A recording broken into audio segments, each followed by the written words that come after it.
اهلا بيكم في زورو توكس. معانا النهارده حد موهوب جدا في الانتيريور ديزاين. ساعدنا بشكل كبير جدا كشركه ان احنا نعمل انتيريور لاكتر من 60 وحده في الجونه. معانا باشمهندسه سلام. اهلا بيك يا سلام. هاي مينا، كيفك؟ كله تمام.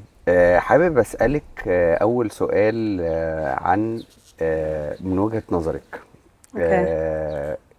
الانتيرير ديزاين اللي بيتعمل في الشورت تيرم رينتلز او البيوت اللي بتتأجر باليوم ان جنرال او الهوليداي هومز.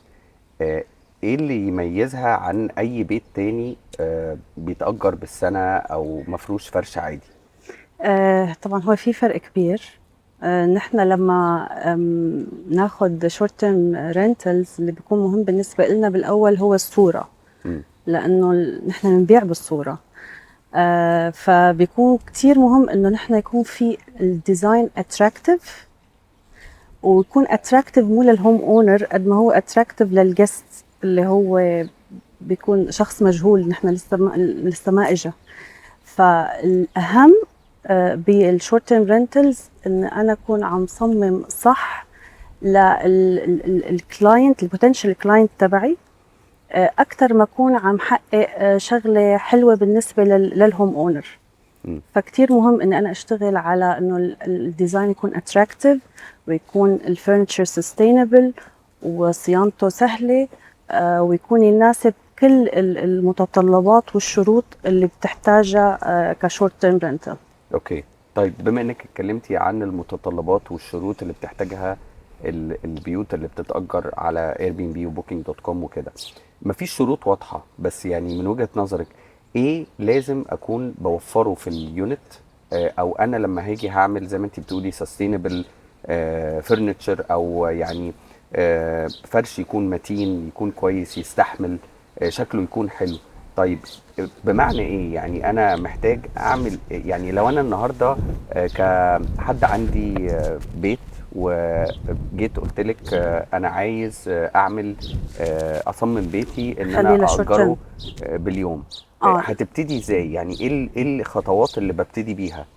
هلا نحن اهم شغله نعملها مينا انه نحن لازم نشوف الريجن اللي نحن شغالين فيها. مهم.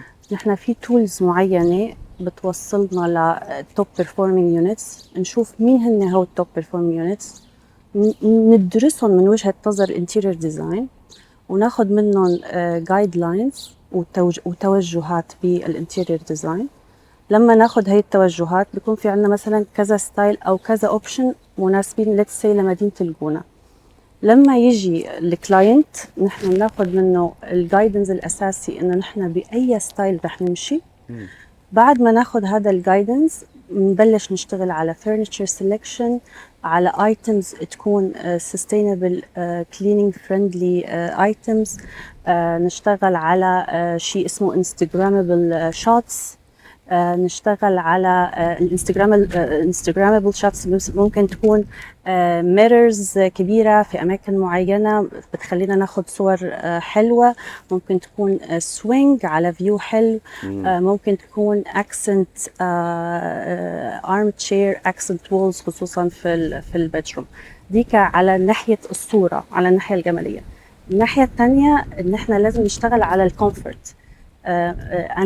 انا كثير طبعا. بنصح وكثير بقول انه نحن يا جماعه لازم انفست بكومفورتبل ماترس، كومفورتبل بيد شيتس تكون هاي كواليتي. نستخدم اللايت لايرنج في البيدروم، نستخدمه برضه في الليفينج روم، نستخدم الاضاءه الصح بالمكان الصح.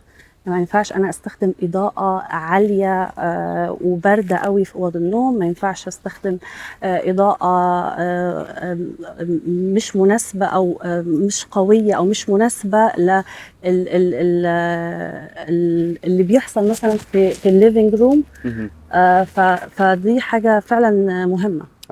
يعني انا اعتقد ان في الشخص الطبيعي ما بيبصش للحاجات دي، بيشوف مثلا انا عاجبني النجفة دي، عاجبني السرير ده، صح. عاجبني الكنبة دي شكلها حلو، يروح صحيح. جايبهم بس على هي بعض يحطهم. بس اول ما تيجي تحطي الحاجة كلها جنب بعض بيبص تبقى كده يلاقي شكلها طب ليه طبعا اليونت دي شكلها بقى فجأة مش حلو، او صح. ليه، او ممكن تكون في نظره انها شكلها حلو بس في مع يونت بعض تانية مع تعمل لها انتيرير ديزاين. صح تبقى اعتقد يمكن كمان نوع اختيار الالوان بيفرق. صح صح. انت نوع قلتي انه الاختيار كوستل ويعني صح. الامور دي بتفرق. مثلا اللي بينفع في الجونة، خلينا ناخد الجونة كمثال، اللي بينفع فيها كتير الكوستال، المينيمال، البوهو. الفكرة برضو اللي بيقعوا فيها ساعات الناس اللي بتاخد قرار ان انا هعمل ديزاين لوحدي، ان انا ممكن اجيب حاجات حلوة مع بعضها ولكن هي ما في بيناتها هارموني. انا لازم اختار يعني color scheme color palette تكون فيها هارموني متناسبة مع الانتيريور ستايل اللي أنا اخترته. كمان لازم يكون عندي يعني الكالرز كلها متناسبة مع بعضها. الستايل والكالرز ماشية مع بعضها. يكون في عندي بكل فراغ في فوكال بوينت واحدة. هيدا غلطة نحن يعني ساعات فوكال بوينت، يعني أنا بيكون في dominant element في الفراغ هو بيجذب الانتباه، ولكن بيجذب الانتباه بطريقة إيجابية. لما أنا بفراغ واحد يزيد عندي كذا فوكال بوينت، وهي بتحصل مع الناس اللي بيحطوا كتير قطع فرنتشر اتراكتيف بنفس الفراغ بيتضاربوا على بعض. فأنا بتكون عيني ما أنا مرتاحة، ما أنا عرفانة وين تروح. تركز على الايتم على الفاز اللي هون، ولا على الوول ارت الكبير اللي هون، ولا على الستيتمنت ارم تشير اللي. فنحن لازم نحافظ. بس الشخص الطبيعي هيقول انا عاجبني الوول ارت دي، وهجيب الفاز دي، وهجيب الكاربت دي، وهجيب طبعا. ممكن الايتمز تكون كل وحده حلوه لوحدها، بس مع بعض they do not complement each other، وبيأثروا على بعض وبيخلقوا نوع من الكيوس وفوضى بصرية ممكن تضايق. لأنه أنا فعلا مهم يكون عندي البيت مريح، attractive بس يكون مريح. فهي شغلة كتير مهمة، وكتير في ناس بيقعوا فيها لما يقولوا إنه لا أنا من غير تخطيط يقرروا إنه أنا رح أنزل واشتري الأيتمز اللي عاجبتني وأكيد رح يزبطوا مع بعض. بس مزبوط. لا هي الأمور ما بتمشي. طب في 2 كونسبتس أو 2 حاجات دايما بنسمعها بواقع شغلنا، انه الانتيرير ديزاين مكلف، وانه احنا مش هنختار اي حاجه، وانه المهندس او المهندسه اللي هيعمل لنا الانتيرير ديزاين هو اللي هيختار كل حاجه، فده بيتي انا اللي عايز اختار فيه. تصححيهم ازاي التو كونسبتس؟ يعني هل الانتيرير ديزاين كتكلفه كفيز او كتكلفه هل فعلا بيكون مكلف ولا مش شرط؟ لانه الكونسبتس دي دايما بنسمعها من هوم اونرز كتير يقولوا لنا انا عشان اعمل الانتيرير ديزاين ده هيبقى بالافات. لا يا عم انا مش هقدر ادفع كل ده كتير قوي. ازاي نصح؟ تعرف يعني مينا نحن عندنا مشكله انه نحن اخذين فكره غلط عن الانتيرير ديزاين، واخذين فكره غلط عن الانتيرير ديزاينرز. اوكي. بغض النظر عن نحن في كتير انتيرير ديزاينز، بغض النظر اذا الفيس تبعته عاليه او قليله، بس انا كتير برجح وكتير بننصح انه نخصص جزء من الانفستمنت بانه نخلي حدا بروفيشنال يعملنا هذا الديزاين. ليه؟ لانه خصوصا بالشورت تيرم رينتلز الديزاين هو ما شيء رفاهيه، هو ما شيء انا ممكن اعمله اضافي، لا هو شيء اساسي. هو شيء كثير اساسي طبعا. شغله ثانيه، الانتيرير ديزاين اللي معمول صح مينا هو ماركتينج تول كثير قويه. لاني انا لما ديزاين انعمل صح، الشوتس تتاخد صح، يكون في عندي هيرو شوت، تنزل اليونت على اير بي ام بي او بوكينج. الطريقه الوحيده اللي تخلي اليونت تبعي تبرز بين الاف اليونتس اللي معروضه قدام البوتنشال كلاينت تبعي هو انا اكون شغاله انتيريور ديزاين صح. مظبوط وبيأتراكت الكلاينت اللي انا محتاجه يجي لعندي. مظبوط. فهيدا شغله كتير مهمه.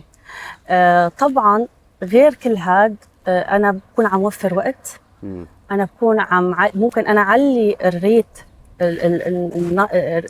الريت تبع النايت تبع اليونت تبعي عن طريق اني انا اعمل يونت انتيرير حلو صح. نحن في كتير بتذكر مرق معنا كتير يونتس بتكون باك فيو، بس لانه معمول الانتيرير ديزاين تبعها صح. اتس اتراكتيف غير ان انا اروح اجيب فرنتشر مش بنقول ان هو وحش، الفرنتشر زي بتاع ايكيا ما حدش بيقول ان هو وحش، فرنتشر عملي جدا صح. بس هو فيري بلين. والعين خدت عليه خلاص، فانه ان انا اروح اجيب السرير اللي لونه ابيض بتاع ايكيا واحطه اتس نوت باد، بس هي الفكره الاليمنت هو اليمنت في فراغ زي ما انت كنت بتقولي، ممكن مش هيكمبلمنت الصوره، صح. هيبقى اليمنت عادي. صح. الناس خدت عليه خلاص، هيقولك في يونت شكلها تاني احلى، خليني احجز دي، شكلها مور انترستنج او ادفنتشرس او كولرفول او بولد.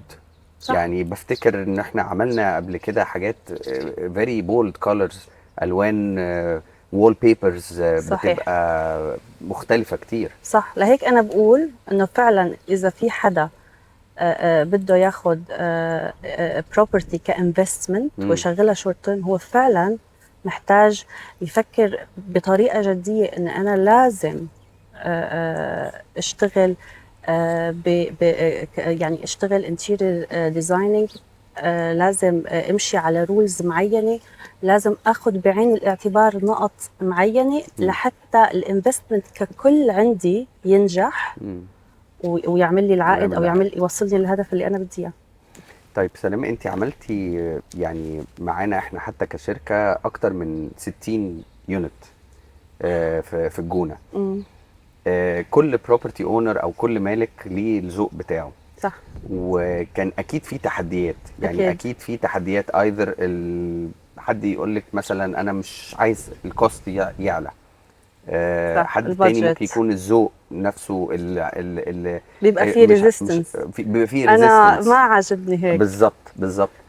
شايفه التحديات دي والصعوبات بتتحل ازاي؟ يعني شايفه ايه اللي ازاي بتتلاقوا انه يعني بيحصل كومبرومايز؟ اكيد في حد بيقول خلاص اوكي انا همشي معاك، طبعا. او طبعا. العكس. طبعا. هلا طبعا يعني احنا بنتعامل مع ناس طبعا باذواق مختلفه وهذا شيء طبيعي، ولكن بتنحل يعني بالنقاشات وبالنيغوشيشن، هذا الموضوع بينحل. نقدر نقنع العميل او صاحب البيت. انت بتكوني عايزه تديله وجهه نظرك من طريقه عمليه او طريقه فيها ساينس، فيها علم، فيها مش ذوق بس. بالضبط. اوكي.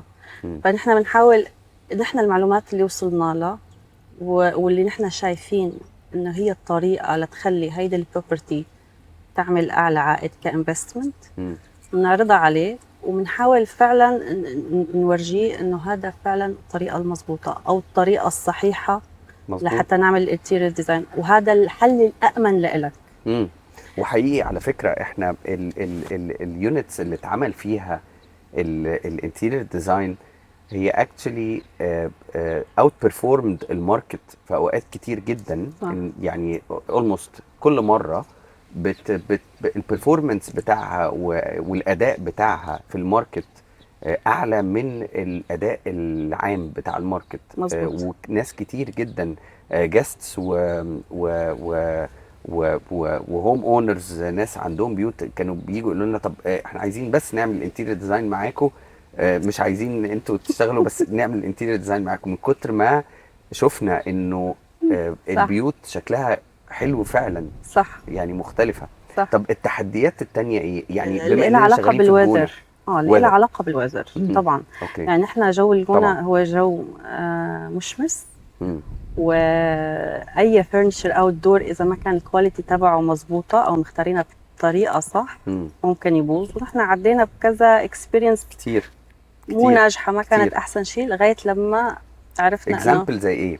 يعني في اوت دورز كنا نجيبها خوص. ايوه مظبوط. فبسبب الشمس الحراره فعلا كانت كتير عاليه، فكانت تبوظ بعد فتره قصيره، فنضطر نشوف بدايل تكون طبعا الومنيوم او كده تكون مناسبه.